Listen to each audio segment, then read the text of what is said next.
Sabi niya kanina pumunta, wala daw tao. Marami na ngayon, sige na, bye. Ito ah. Ayun na, ang hirap wala akong kapitbahay dito. Ano na may sakit? Kasi ang ingay ko. Dalawa sa'yo. Dalawa tayo. Doon sa ano sa Ganda na yan. Uy, sunod-sunod yan ha. Ay, sunod-sunod yan ha. Alphabetical. Di ba alam mo na yung sistema niya? Di ba iba dyan? Alam niya yan kasi nagtutupin na naman kami ang nakaraan sa akin. Busy si ate ah. Hindi ako na gano'n. Wala ko sa Ano ba yung balay? Mamayan, dito si Mamayan. Tulad ako ng Hindi, ano ko na lang na ganyan, diba? Hindi ka ba pupunta? Saan din? Ah, oo nga pala. Sa Warrior, wala ka rin? Andun po kasi wala naman si Ano nakita pala nito? Oo nga pala, no, wala si ito nga. Bakit ba ang laki-laki ko kasi?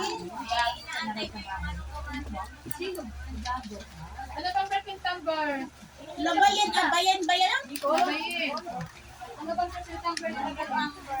Dito. May saging dito pa. Ano bang perfect number na Hindi ko alam ate. Pinasok lang ako doon. Pagkakita natin si ma'am. Hindi ko namin Aba, yung mga ato ko na andito.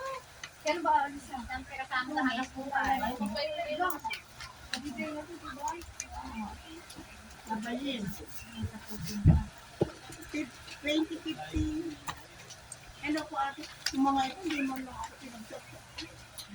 Ang hirap lang naman. Kasama ko galing. Ano ba si Maylinte? Iniiwan, no? Tulungan ka din. Ano sa kanya? Yung maganda. Kaya iniiwan. Ang sa labas Maylin. Ano sila talaga? Kapag maganda, iniiwan, iniiwasan. Iliwan mo lang to. Kasi pag yan si Maylin.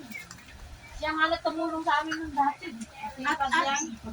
Diyan, teka na yun. Mahirap nga. Sa amin, ang hina ngayon si Amadura. Yung ang malakas ko ano. Ay, nasa kasambahay po siya.